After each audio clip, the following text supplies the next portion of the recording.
The First Book of Maccabees, from the New American Bible. Introduction. Hellenism in Asia Minor. Chapter 1. Conquests and Death of Alexander.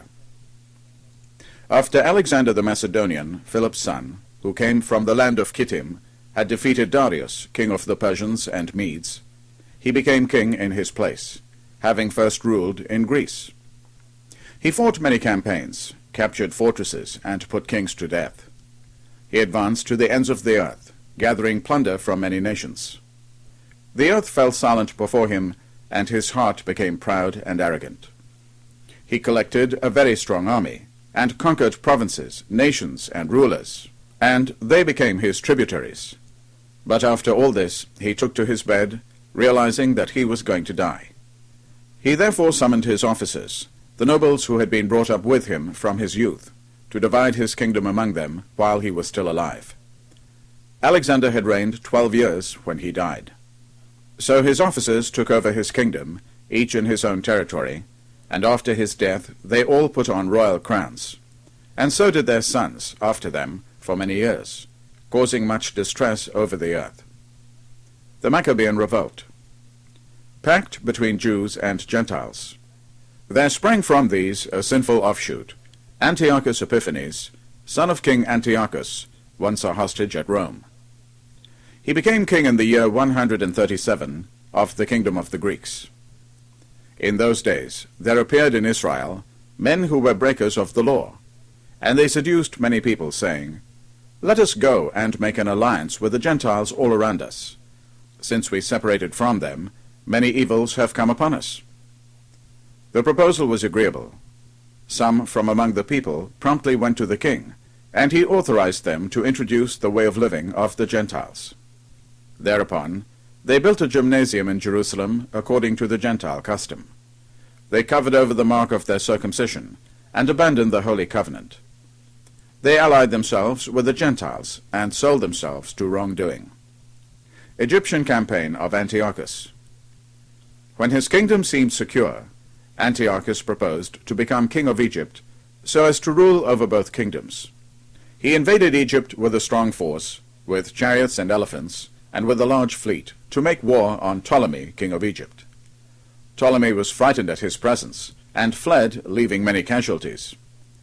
The fortified cities in the land of Egypt were captured, and Antiochus plundered the land of Egypt. Persecution of the Jews. After Antiochus had defeated Egypt in the year 143, he returned and went up to Israel and to Jerusalem with a strong force. He insolently invaded the sanctuary and took away the golden altar. The lampstand for the light of Jacob was covered with shame. 2 years later, the king sent the Mysian commander to the cities of Judah, and he came to Jerusalem with a strong force. He spoke to them deceitfully in peaceful terms, and won their trust. Then he attacked the city suddenly, in a great onslaught, and destroyed many of the people in Israel. He plundered the city, and set fire to it, demolished its houses and its surrounding walls, took captive the women and children, and seized the cattle. Then they built up the city of David, with a high, massive wall and strong towers, and it became their citadel. There they installed a sinful race, perverse men, who fortified themselves inside it, storing up weapons and provisions, and depositing there the plunder they had collected from Jerusalem, and they became a great threat. The citadel became an ambush against the sanctuary, and a wicked adversary to Israel at all times. And they shed innocent blood around the sanctuary, they defiled the sanctuary. Because of them, the inhabitants of Jerusalem fled away, and she became the abode of strangers. She became a stranger to her own offspring, and her children forsook her. Her sanctuary was as desolate as a wilderness. Her feasts were turned into mourning, her Sabbaths to shame, her honor to contempt. Her dishonor was as great as her glory had been, and her exaltation was turned into mourning. Prohibitions against religion. Then the king wrote to his whole kingdom that all should be one people, each abandoning his particular customs.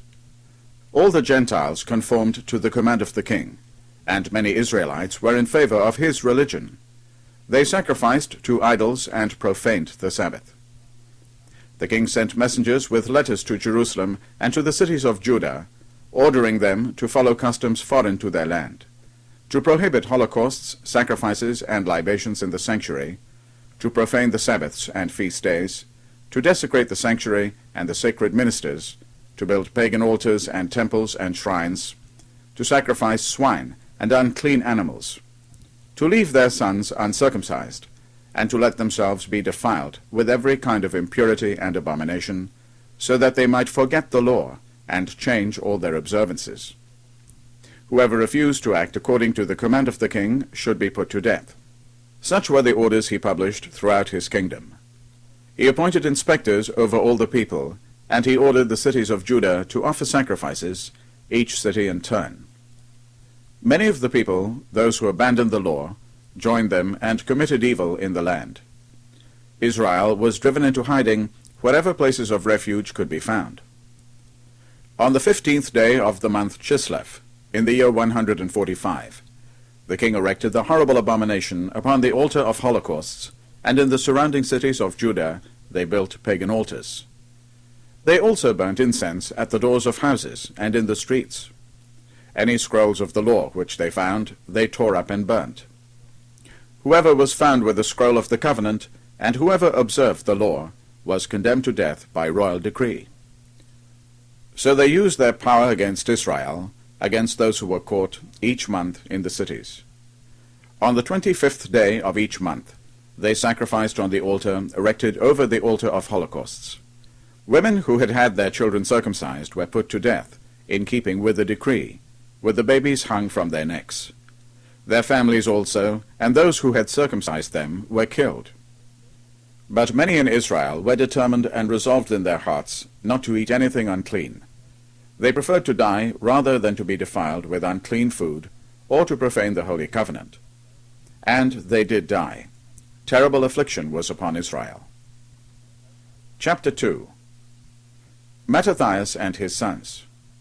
In those days, Mattathias, son of John, son of Simeon, a priest of the family of Joarib, left Jerusalem and settled in Modin. He had 5 sons, John, who was called Gaddai, Simon, who was called Thassi, Judas, who was called Maccabeus, Eleazar, who was called Avaran, and Jonathan, who was called Aphus. When he saw the sacrileges that were being committed in Judah and in Jerusalem, he said, "Woe is me! Why was I born to see the ruin of my people, and the ruin of the holy city, and to sit idle while it is given into the hands of enemies, and the sanctuary into the hands of strangers? Her temple has become like a man disgraced. Her glorious ornaments have been carried off as spoils. Her infants have been murdered in her streets, her young men by the sword of the enemy. What nation has not taken its share of her realm, and laid its hand on her possessions? All her adornment has been taken away. From being free she has become a slave. We see our sanctuary and our beauty and our glory laid waste, and the Gentiles have defiled them. Why are we still alive?" Then Mattathias and his sons tore their garments, put on sackcloth, and mourned bitterly. Pagan worship refused. The officers of the king, in charge of enforcing the apostasy, came to the city of Modin to organize the sacrifices. Many of Israel joined them, but Mattathias and his sons gathered in a group apart. Then the officers of the king addressed Mattathias, "You are a leader, an honorable and great man in this city, supported by sons and kinsmen. Come now, be the first to obey the king's command, as all the Gentiles and the men of Judah, and those who are left in Jerusalem have done. Then you and your sons shall be numbered among the king's friends, and shall be enriched with silver and gold, and many gifts." But Mattathias answered in a loud voice, "Although all the Gentiles in the king's realm obey him, so that each forsakes the religion of his fathers, and consents to the king's orders, yet I and my sons and my kinsmen will keep to the covenant of our fathers. God forbid that we should forsake the law and the commandments. We will not obey the words of the king, nor depart from our religion in the slightest degree." As he finished saying these words, a certain Jew came forward in the sight of all to offer sacrifice on the altar in Modin, according to the king's order. When Mattathias saw him, he was filled with zeal. His heart was moved, and his just fury was aroused. he sprang forward and killed him upon the altar. At the same time he also killed the messenger of the king, who was forcing them to sacrifice, and he tore down the altar. Thus he showed his zeal for the law, just as Phinehas did with Zimri, son of Salu. Then Mattathias went through the city shouting, "Let every one who is zealous for the law, and who stands by the covenant, follow after me." Thereupon he fled to the mountains with his sons, leaving behind in the city all their possessions. Many who sought to live according to righteousness and religious custom went out into the desert to settle there, they and their sons, their wives, and their cattle, because misfortunes pressed so hard on them. It was reported to the officers and soldiers of the king, who were in the city of David in Jerusalem, that certain men who had flouted the king's order had gone out to the hiding places in the desert. Many hurried out after them, and having caught up with them, camped opposite and prepared to attack them on the Sabbath.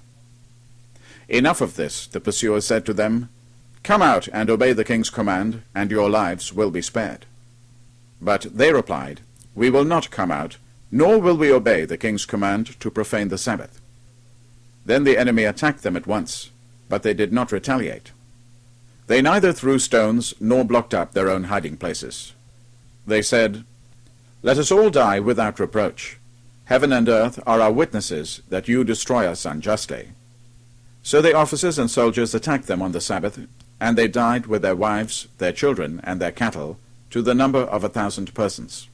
When Mattathias and his friends heard of it, they mourned deeply for them. "If we all do as our kinsmen have done," they said to one another, "and do not fight against the Gentiles for our lives and our traditions, they will soon destroy us from the earth." On that day they came to this decision: "Let us fight against anyone who attacks us on the Sabbath, so that we may not all die as our kinsmen died in the hiding places." Then they were joined by a group of Hasideans, valiant Israelites, all of them devout followers of the law. And all those who were fleeing from the disaster joined them and supported them. They gathered an army, and struck down sinners in their anger and lawbreakers in their wrath, and the survivors fled to the Gentiles for safety. Mattathias and his friends went about and tore down the pagan altars. They also forcibly circumcised any uncircumcised boys whom they found in the territory of Israel. They put to flight the arrogant, and the work prospered in their hands. They saved the law from the hands of the Gentiles and of the kings, and did not let the sinner triumph. Death of Mattathias. When the time came for Mattathias to die, he said to his sons, "Arrogance and scorn have now grown strong. It is a time of disaster and violent anger. Therefore, my sons, be zealous for the law, and give your lives for the covenant of our fathers. Remember the deeds that our fathers did in their times, and you shall win great glory and an everlasting name. Was not Abraham found faithful in trial, and it was reputed to him as uprightness? Joseph, when in distress, kept the commandment, and he became master of Egypt. Phinehas, our father, for his burning zeal, received the covenant of an everlasting priesthood. Joshua, for executing his commission, became a judge in Israel. Caleb, for bearing witness before the assembly, received an inheritance in the land. David, for his piety, received as a heritage a throne of everlasting royalty. Elijah, for his burning zeal for the law, was taken up to heaven. Hananiah, Azariah, and Mishael, for their faith, were saved from the fire. Daniel, for his innocence, was delivered from the jaws of lions. And so, consider this from generation to generation, that none who hope in him shall fail in strength. Do not fear the words of a sinful man, for his glory ends in corruption and worms. Today he is exalted, and tomorrow he is not to be found, because he has returned to his dust, and his schemes have perished. Children, be courageous and strong in keeping the law, for by it you shall be glorified. Here is your brother Simeon, who I know is a wise man. Listen to him always, and he will be a father to you. And Judas Maccabeus, a warrior from his youth, shall be the leader of your army, and direct the war against the nations. You shall also gather about you all who observe the law, and you shall avenge the wrongs of your people. Pay back the Gentiles what they deserve, and observe the precepts of the law. Then he blessed them, and he was united with his fathers. He died in the year 146, and was buried in the tombs of his fathers in Modin, and all Israel mourned him greatly. Leadership of Judas Maccabeus. Chapter 3. Defeat of Apollonius and Siron. Then his son Judas, who was called Maccabeus, took his place. All his brothers, and all who had joined his father, supported him, and they carried on Israel's war joyfully. He spread abroad the glory of his people, and put on his breastplate like a giant. He armed himself with weapons of war. He planned battles, and protected the camp with his sword. In his actions he was like a lion, like a young lion roaring for prey. He pursued the wicked, hunting them out, and those who troubled his people he destroyed by fire. The lawbreakers were cowed by fear of him, and all evildoers were dismayed. By his hand redemption was happily achieved, and he afflicted many kings. He made Jacob glad by his deeds, and his memory is blessed forever. He went about the cities of Judah, destroying the impious there. He turned away wrath from Israel, and was renowned to the ends of the earth. He gathered together those who were perishing. Then Apollonius gathered the Gentiles, together with a large army from Samaria, to fight against Israel. When Judas learned of it, he went out to meet him, and defeated and killed him. Many fell wounded, and the rest fled. Their possessions were seized, and the sword of Apollonius was taken by Judas, who fought with it the rest of his life. But Siron, commander of the Syrian army, heard that Judas had gathered many about him, an assembly of faithful men ready for war. So he said, I will make a name for myself, and win glory in the kingdom, by defeating Judas and his followers, who have despised the king's command. And again a large company of renegades advanced with him to help him take revenge on the Israelites. When he reached the ascent of Beth-horon, Judas went out to meet him with a few men. But when they saw the army coming against them, they said to Judas, How can we, few as we are, fight such a mighty host as this?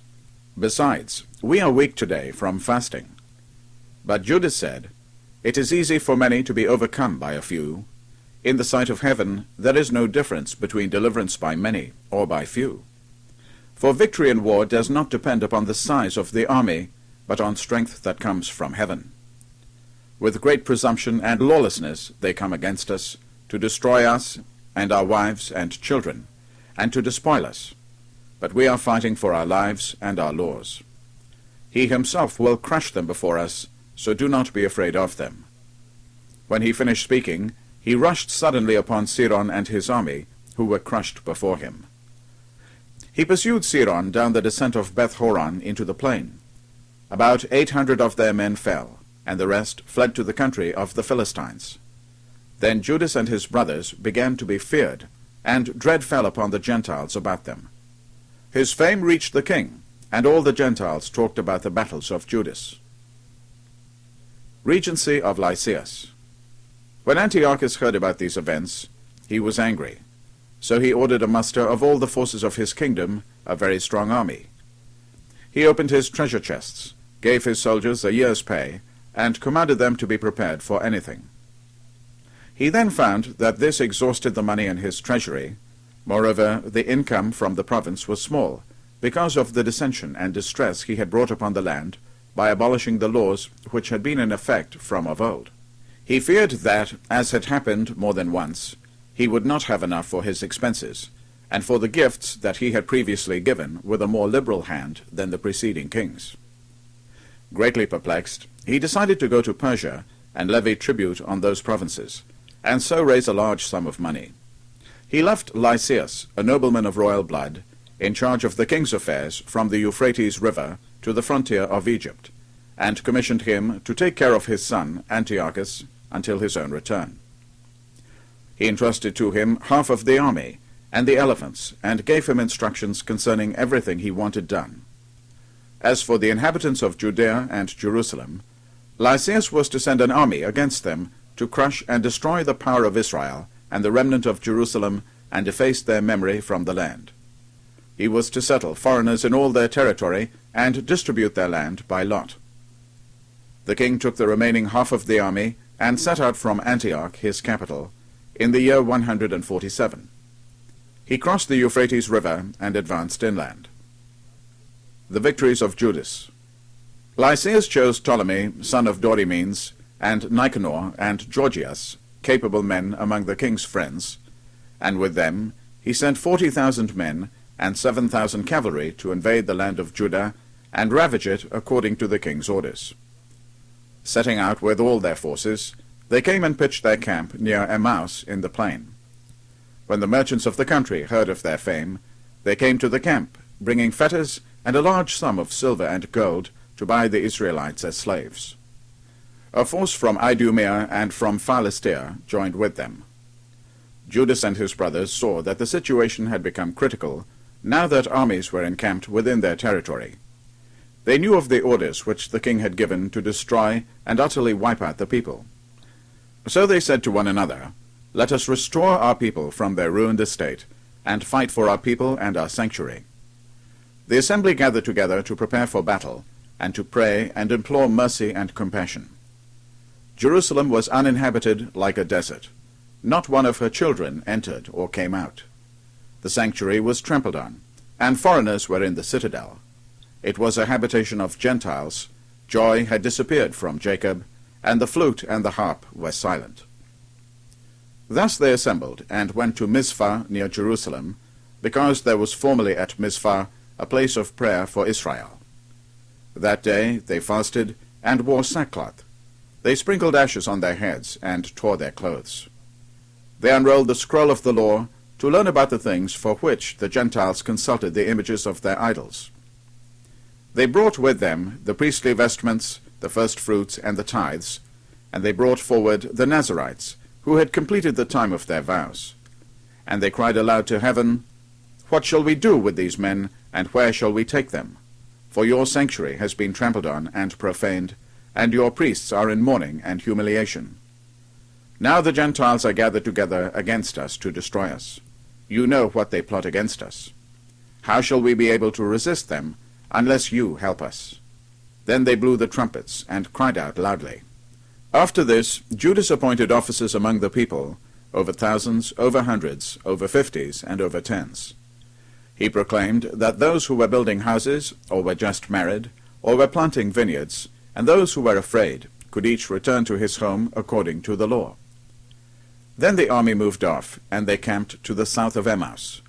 Judas said, "Arm yourselves and be brave.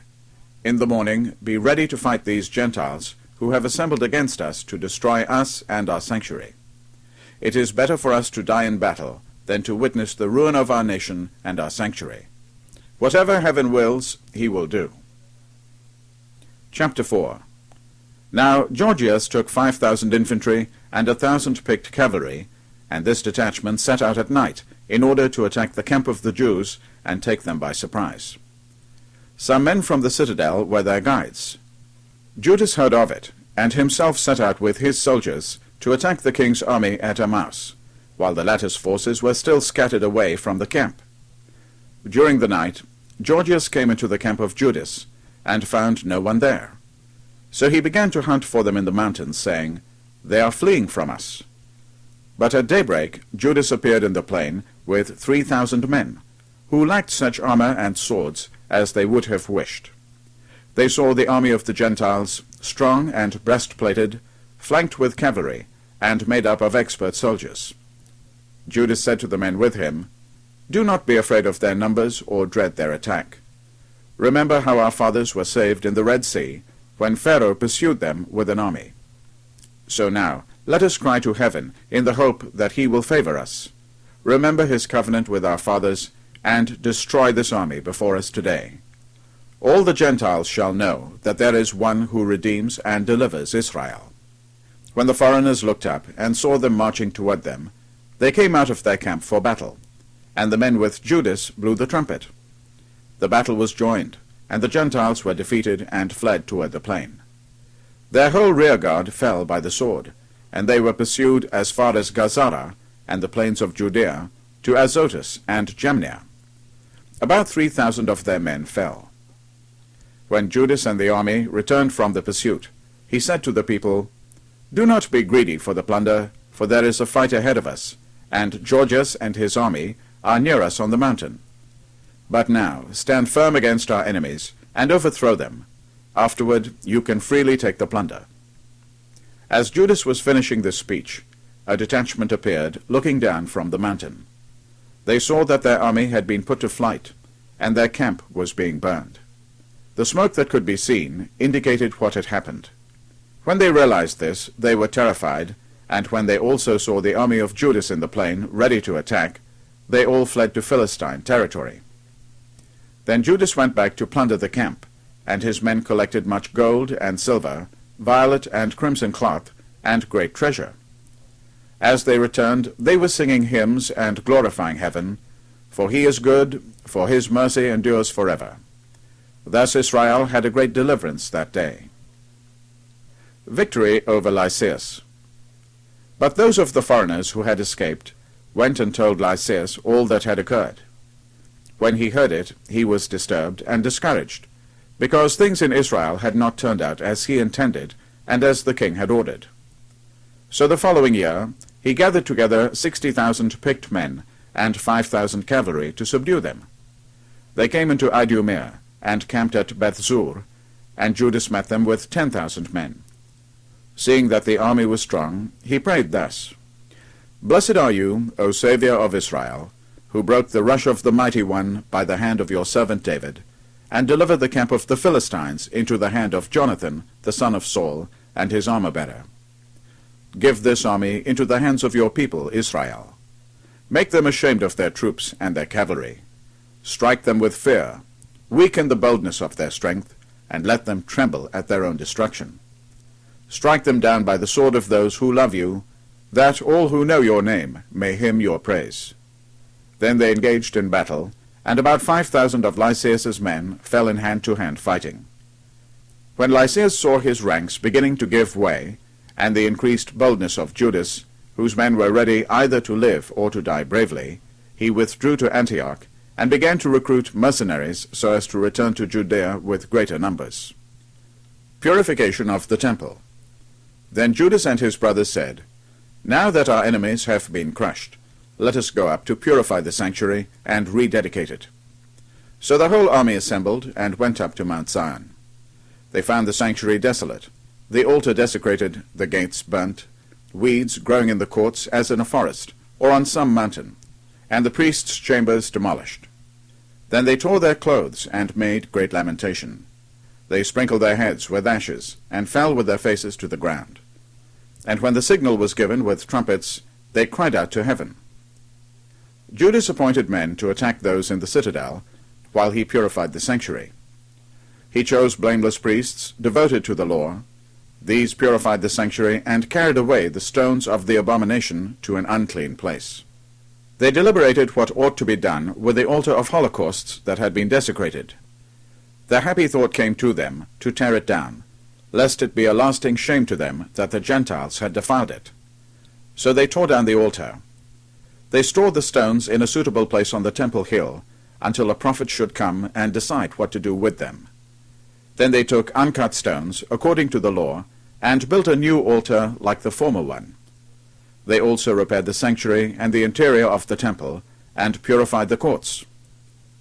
They made new sacred vessels, and brought the lampstand, the altar of incense, and the table into the temple. Then they burned incense on the altar, and lighted the lamps on the lampstand, and these illuminated the temple. They also put loaves on the table, and hung up the curtains. Thus they finished all the work they had undertaken. Early in the morning, on the 25th day of the 9th month, that is, the month of Chislev, in the year 148, they arose and offered sacrifice according to the law on the new altar of holocausts that they had made. On the anniversary of the day on which the Gentiles had defiled it, on that very day it was reconsecrated with songs, harps, flutes, and cymbals. All the people prostrated themselves, and adored and praised heaven, who had given them success. For 8 days they celebrated the dedication of the altar, and joyfully offered holocausts and sacrifices of deliverance and praise. They ornamented the facade of the temple with gold crowns and shields. They repaired the gates and the priests' chambers, and furnished them with doors. There was great joy among the people, now that the disgrace of the Gentiles was removed. Then Judas and his brothers, and the entire congregation of Israel, decreed that the days of the dedication of the altar should be observed with joy and gladness on the anniversary every year for 8 days, from the 25th day of the month Chislev. At that time they built high walls and strong towers around Mount Zion to prevent the Gentiles from coming and trampling over it as they had done before. Judas also placed a garrison there to protect it, and likewise fortified Beth-zur, that the people might have a stronghold facing Idumea. Chapter 5. Punishment of Hostile Acts. When the Gentiles round about heard that the altar had been rebuilt, and the sanctuary consecrated as before, they were very angry. So they decided to destroy the descendants of Jacob, who were among them, and they began to massacre and persecute the people. Then Judas attacked the sons of Esau at Acrabattene in Idumea, because they were blockading Israel. He defeated them heavily, overcame and despoiled them. He also remembered the malice of the sons of Bayan, who had become a snare and a stumbling block to the people by ambushing them along the roads. He forced them to take refuge in towers which he besieged. He vowed their annihilation and burned down the towers, along with all the persons in them. Then he crossed over to the Ammonites, where he found a strong army and a large body of people with Timothy as their leader. He fought many battles with them, routed them, and struck them down. After seizing Jazer and its villages, he returned to Judea. Liberation of Galilean Jews. The Gentiles in Gilead assembled to attack and destroy the Israelites who were in their territory. These then fled to the stronghold of Dathema. They sent a letter to Judas and his brothers, saying, "The Gentiles around us have combined against us to destroy us, and they are preparing to come and seize this stronghold to which we have fled. Timothy is the leader of their army. Come at once and rescue us from them, for many of us have fallen. All our kinsmen who were among the Tobiads have been killed. The Gentiles have carried away their wives and children and their goods, and they have slain there about 1,000 men." While they were reading this letter, suddenly other messengers in torn clothes arrived from Galilee to deliver a similar message, that the inhabitants of Ptolemais, Tyre, and Sidon, and the whole of Gentile Galilee had joined forces to destroy them. When Judas and the people heard this, a great assembly convened to consider what they should do for their unfortunate kinsmen who were being attacked by enemies. Judas said to his brother Simon, "Choose men for yourself, and go, rescue your kinsmen in Galilee. I and my brother Jonathan will go to Gilead." In Judea he left Joseph, son of Zechariah, and Azariah, leader of the people, with the rest of the army to guard it. "Take charge of these people," he commanded them, "but do not fight against the Gentiles until we return." 3,000 men were allotted to Simon to go into Galilee, and 8,000 men to Judas for Gilead. Simon went into Galilee and fought many battles with the Gentiles. They were crushed before him, and he pursued them to the very gate of Ptolemais. About 3,000 men of the Gentiles fell, and he gathered their spoils. He took with him the Jews who were in Galilee and in Arbata, with their wives and children, and all that they had, and brought them to Judea with great rejoicing.